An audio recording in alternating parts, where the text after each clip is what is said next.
We thank you, communists, for giving the religious people of this nation an opportunity to arouse themselves, to unite themselves for God and country. The Christian Front is no longer a dream. It is a reality in America. A reality that grows stronger, more courageous, and more determined under the threat of your ideological invasion. He was more than just a radio commentator. He was a phenomenon. We will fight you shoulder to shoulder and cheek to jowl. Rest assured, we'll fight you and we'll win.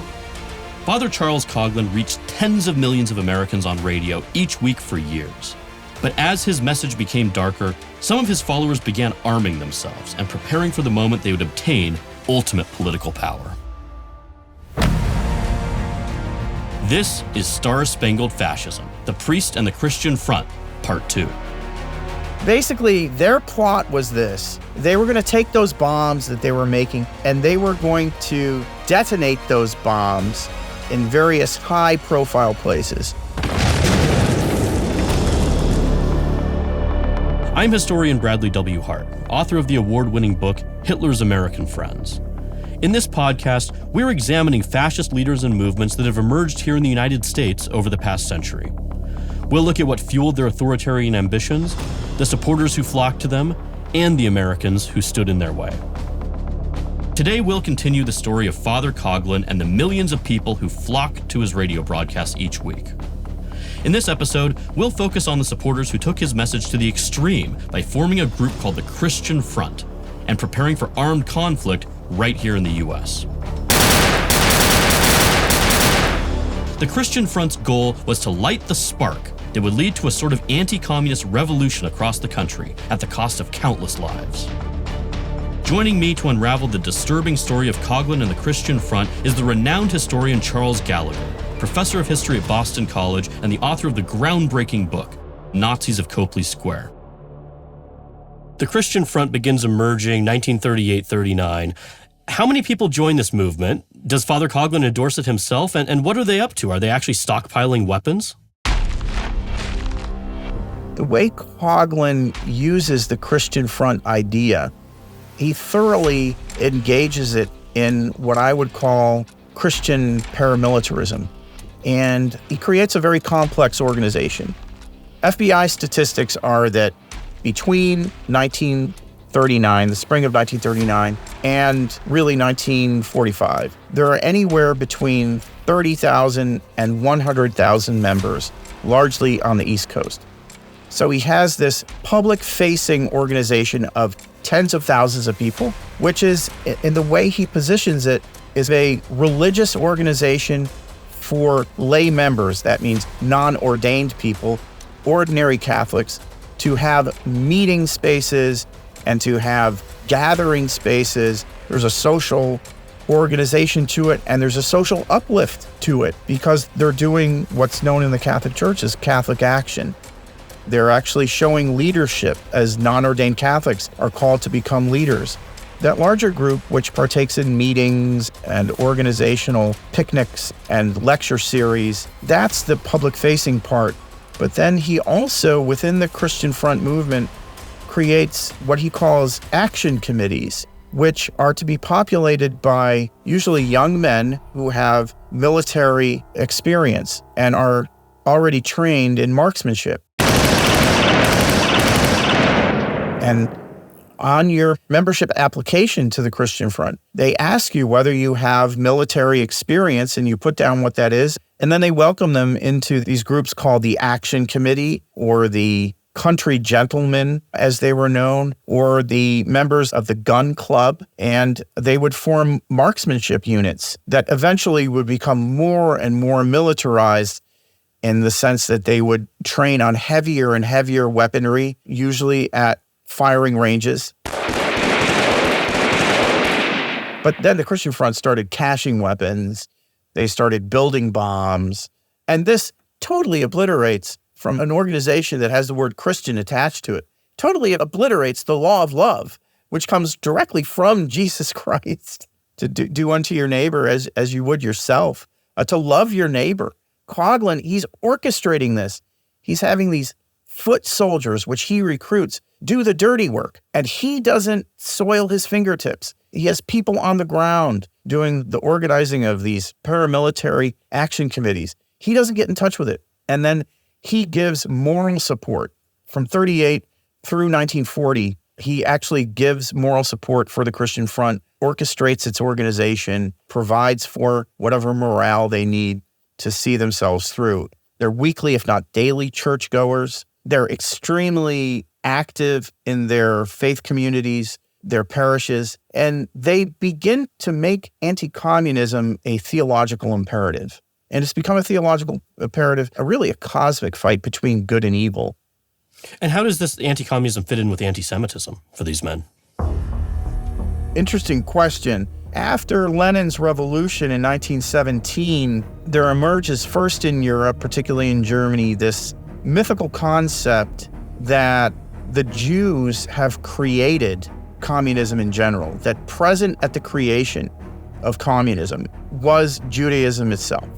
That Marx was a Jew, that in fact I think his paternal grandfather was a rabbi. There were assertions that Lenin was a Jew, and they came to the conclusion that the Leninist revolution was a Judeo-Bolshevist revolution, that there was a combination of both of secular Judaism with Bolshevism, which created a mix that propelled what they saw not as an economic system or a political system, but what they saw as a substitute religion for Jews, for secular Jews, who could de-link themselves from the divine imperatives of Sinai and actually adopt an economic system with a teleology, in other words, with a kind of a theological end game that was entirely this worldly and entirely materialistic, bereft of God, these Christians felt. They felt that communism, because of its Jewish origins, of course this is a myth,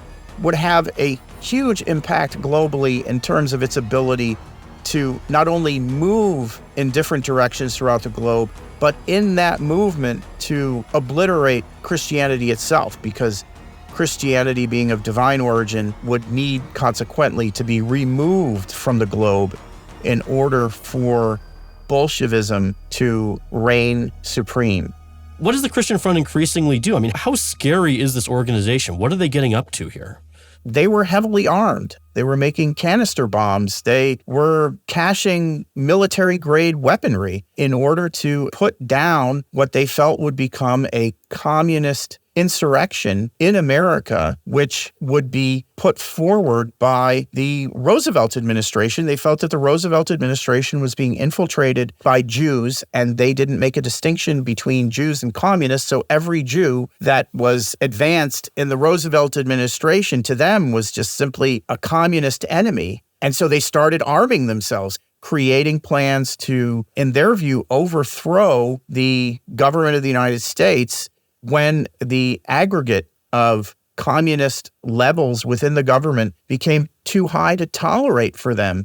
They felt then that once the Roosevelt administration crossed the line between, and this sounds crazy to our ears, crossed the line between a duly constituted, elected democratic administration and a tyrannical government, when that line was crossed, they felt they needed to be ready, they needed to be armed, they needed to be locked and loaded for them to put forward their plan to take back the United States through armed military movement.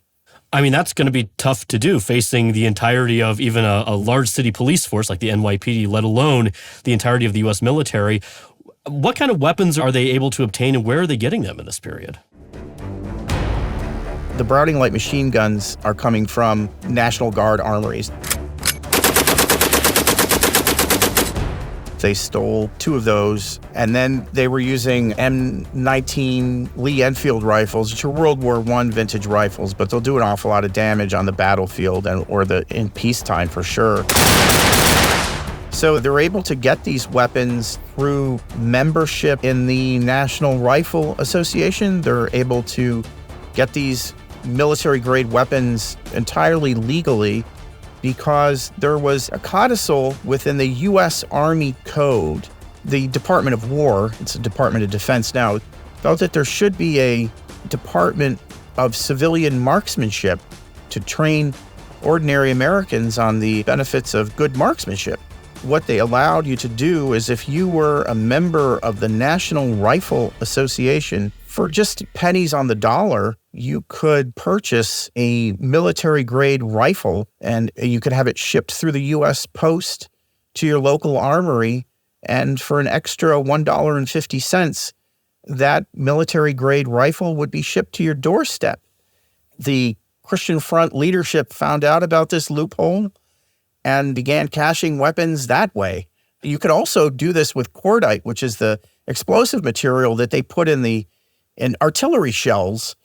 And then fuses, keep in mind fuses, you could just go to a regular hardware store back in the 1930s and buy snub fuses for demolition projects that most hardware stores carried that on the shelf.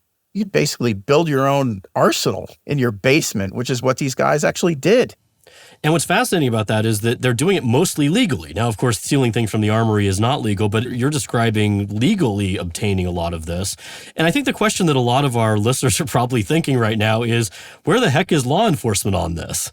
What are federal and local law enforcement thinking about these guys? So in the summer and fall of 1939, the FBI is approached by a gentleman who has been asked to train members of a patriotic anti-communist group, teaching them how to use a Browning light machine gun. Then the FBI sits down with this gentleman and says, will you accept that position and then become an informant for the FBI?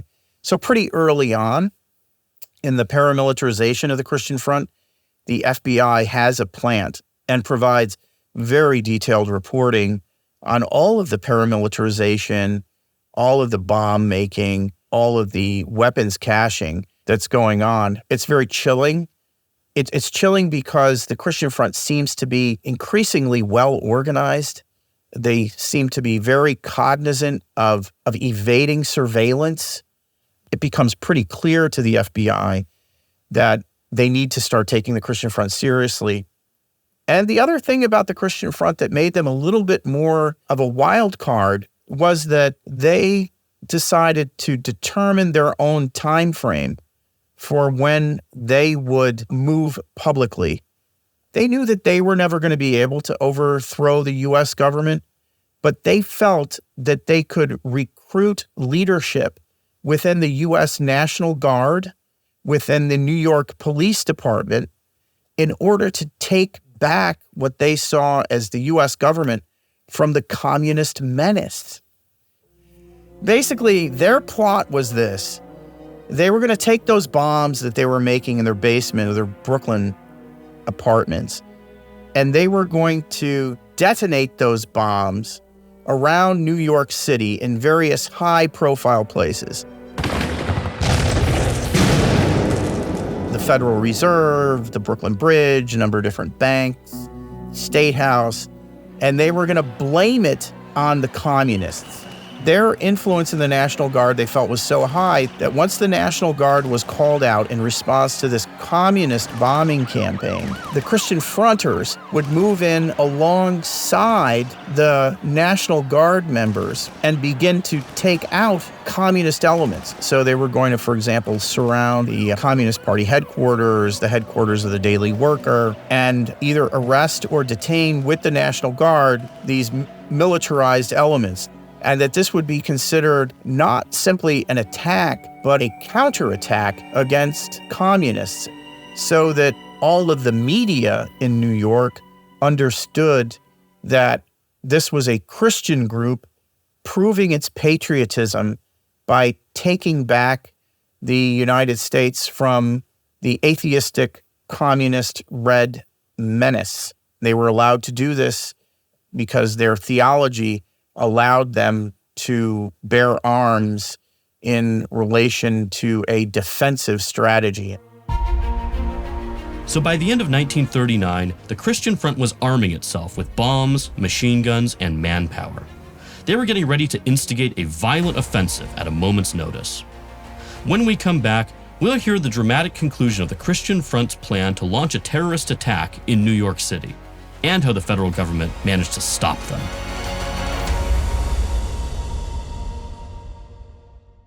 And if our listeners are trying to remember their American history, when this false flag event took place, it didn't take place because, in fact, the entire plot was averted by the FBI. So in January of 1940, there are 17 men who are often referred to as the Brooklyn Boys, who are members of the Christian Front cell there that are plotting exactly the false flag attack and I think I would argue coup against the U.S. government that you just described.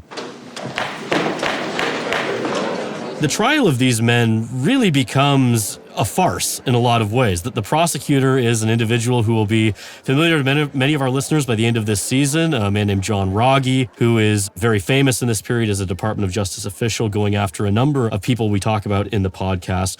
And this really becomes a media circus in a lot of ways. What happens with this trial?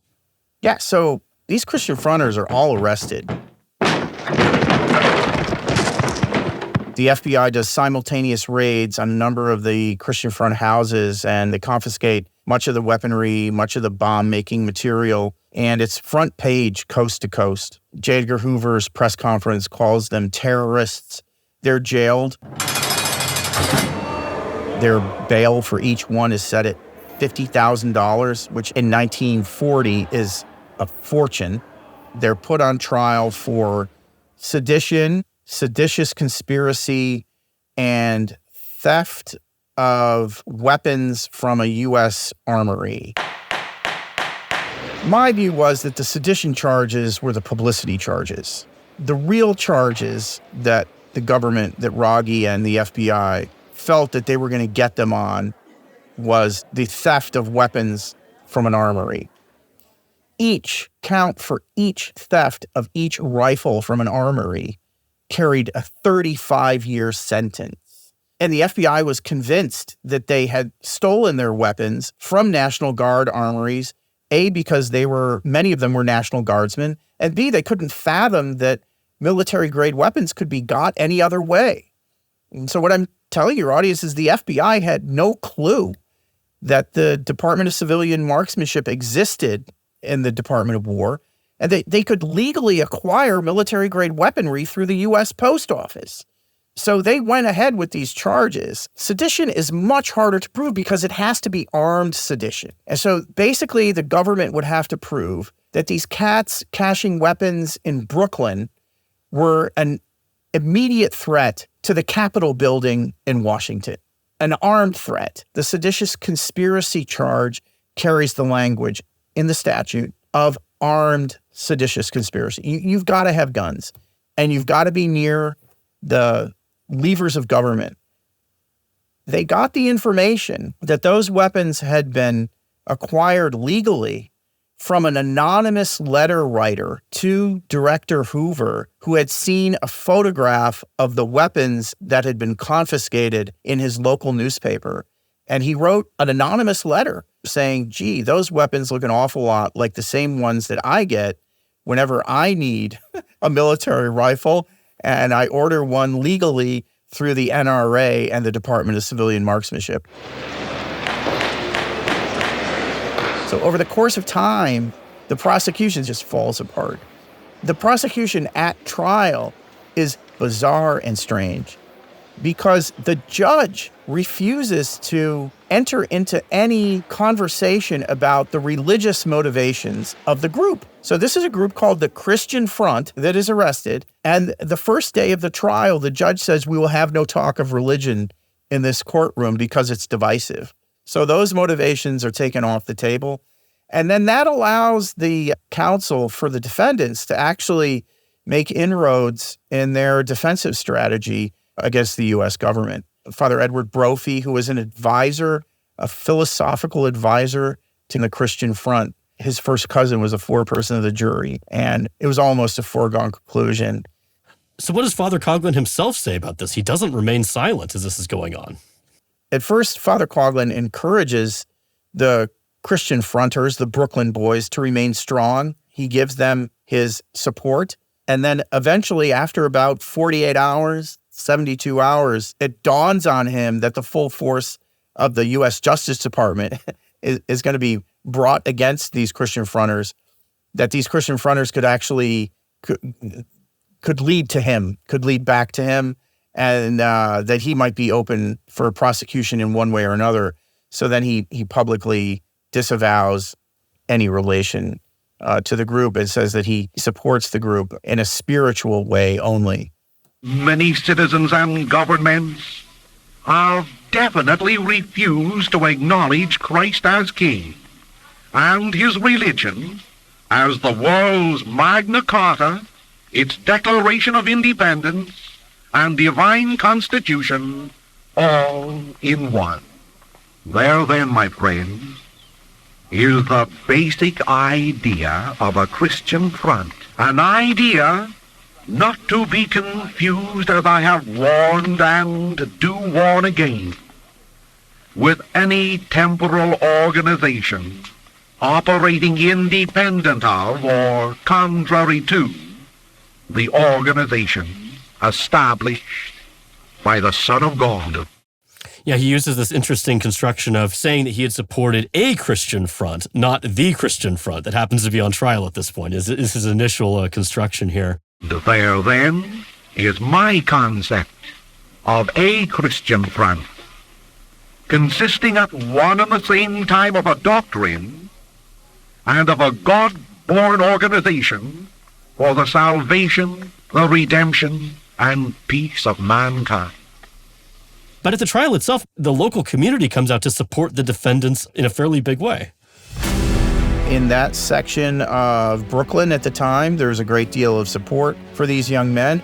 So what's on trial here, the way the defense argues it, is that these men are on trial not for their anti-government behavior, but they're on trial because they're anti-communists. And their defense attorney argues all about how American patriotism can be summed up in one word, and that is anti-communism. So this is 1940, and you're getting a pre-McCarthyite, very tightened sense of patriotic anti-communism in this trial. And because the judge took religion out of the equation, their defense attorney is able to do that. And a number of observers said that Rogge's going to lose this jury. The jury's made up of local people, local citizens, and you have to be able to read the impulses, the societal impulses on the ground. Some of these observers just were not sure that the trial was going to go the way of the government, and they were right. And so the members of the Christian Front are acquitted. There's a fascinating moment where the judge actually hands back one of the defendant's guns in the courtroom, which I think is just the cherry on top of this media circus that the Brooklyn Boys trial has been. What's the aftermath of this? This seems like a pretty big humiliation for the government in a lot of ways. What happens is, because of the sheer publicity of the nefarious nature of what the Christian Front was doing in New York, because of that publicity, the Christian Front is obliterated in New York City. There are just a smattering of members that kind of limp through the war, but there's nothing above ground at all after the trial. A Christian church not dead but alive in 1,000 sub-organizations closely federated under one jurisdiction. A Christian church not dormant but awake to every vital and moral issue of the day. A Christian church whose members, not subservient but militant, are prepared to fight as true soldiers of Christ. In mid-1940, Father Coughlin still on the radio at this point with this huge nationwide audience, but not for very long. What finally makes Father Coughlin stop being this huge media figure? So the war breaks out, December 1941. Coughlin is still peddling his pro-fascism. He's already published a number of letters written by Mussolini in his paper. A number of Nazis have publicly come out and supported him in Germany, and that's starting to be reported in the United States. The U.S. Department of Justice is beginning to create a prosecutory stance against Coughlin's newspaper, Social Justice, under the morale clauses of the Espionage Act of 1917. What the U.S. Justice Department wants to do is to take Coughlin to trial. The Attorney General Biddle contacts Coughlin and says that the owners of the newspaper will be put on trial. There's a hitch there, though. Coughlin, in being shrewd, decided not to put the newspaper in his own name. So what he did was he put his mother as a partial owner of his newspaper, Social Justice. And the Justice Department and Attorney General Biddle came back and said, we're going to put your elderly mother on the witness stand. If you don't want to go to trial, you can shut it down, but we are going to go to trial and we're going to put your elderly mother in cross-examination. And if you want to do that to your mother, then that's fine, because that's what we're going to do. The old saying, every good Irish boy loves his mother. And Father Coughlin was toast because he couldn't quite put his mother on the witness stand. He had to back down, and that's how the newspaper was shut down in April, I believe, of 1942. Coughlin's new bishop, Archbishop Mooney of Detroit. Mooney's worried about a schism happening. A schism means basically a departure of a group from within the church that breaks away and starts its own church. And you would have a united Catholic Church of Coughlinites. More or less in concert with the pressure from the government, Coughlin's bishop basically said, we're going to ask you to go off the air and to stop publishing your newspaper, and in holy obedience to go into a kind of silent mode of living and to not live as a public person. Coughlin didn't want to lose his priesthood, so he went that direction. And so this man who had once commanded the largest radio audience in the country by far at the time, the largest radio audience in history, probably in absolute numbers, certainly in proportional numbers, with the country being about half as large as it is today, falls into obscurity after World War II, after he's taken off the radio, first by the church, and then his newspaper ceases publication after Pearl Harbor. And Father Coughlin dies in 1972. He receives a large obituary in the Detroit newspapers. And there's some attention given, of course, to him in the wider press as well. One thing that I find fascinating, Charles, is that you really were the first to uncover this story. What was your experience opening up these materials for the first time? And why do you think that this has been written on by more people? I always found the stories fascinating from the time I was an undergraduate, when I first discovered the story of the Christian Front. When I got into graduate school, I was taught that in American Catholic history, that World War II was the great era for assimilation of Catholics, that President Roosevelt was adding Catholics even at the cabinet level, that this was the great kind of coming of age of an immigrant church to assume political prominence in a country where they never really felt at home. And so now democracy and Catholicism could be reconciled in World War II. So when I noticed the story of the Christian Front, this is as an undergrad when I was about 19, and I saw that these paramilitarized men were calling themselves Catholic and that they were being charged with the overthrow of the U.S. government, I thought, that's not what I was taught in Sunday school. I find the anomalies of American history to be much more interesting than the stories that go along with the mainstream of American historiography. And my main question was, how do you pick up a weapon of war and reconcile that with the law of love, with Jesus' command to love thy neighbor as thyself? How do these people get to that point? What are the decisions they're making? And I think the ideas and the impulses that push those people in that direction are ideas and impulses that in various ways are either under the surface or on the surface of American society even today, and that they should be looked at.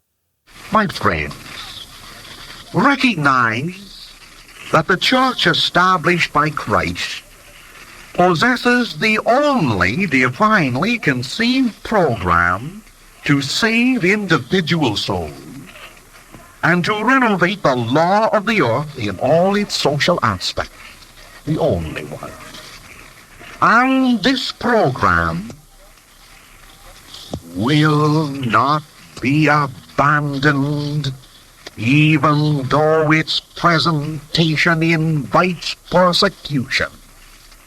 And so what is Father Coughlin's legacy today? When I talked to Rachel Maddow in the first episode of this podcast series, she said that she didn't think there's really a modern equivalent of Coughlin and didn't think that there ever would be one again in terms of his reach and his significance as a media figure. So is Father Coughlin the most important voice of fascism in this period in your assessment? I would say that he becomes a voice for anti-Semitism, which is a part of the racial construction of Nazism. He's also showing some of the characteristics of authoritarianism that you find in the fascist movement.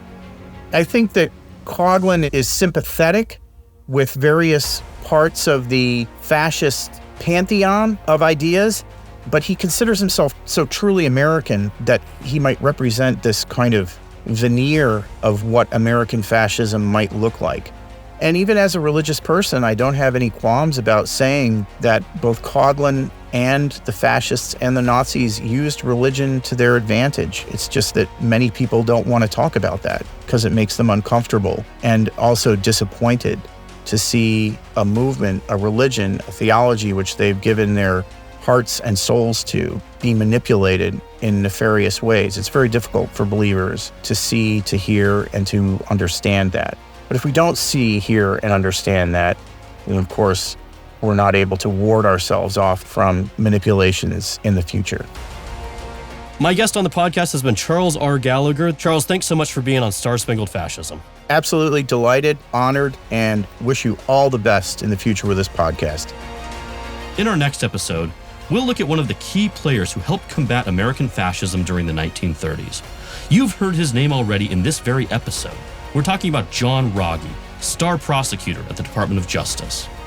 Over the decade, he's working to thwart fascist plots against the U.S., only to have the final results of his work hushed up by powerful Washington insiders. Rogge is one of the most complex, interesting, intriguing, impossible to know figures that I've ever spent significant time looking at. Our special thanks to Charles Gallagher, author of the great book Nazis of Copley Square, The Forgotten Story of the Christian Front. This program was edited by Brian Fantinelli, mixed and mastered by Joseph Powers, and executive produced by Brendan Gokel. Be sure to subscribe to the Star-Spangled Fascism podcast wherever you get your podcasts, on our YouTube page, and follow us now on social media. Be sure to follow us on Instagram at Dr. B.W. Hart.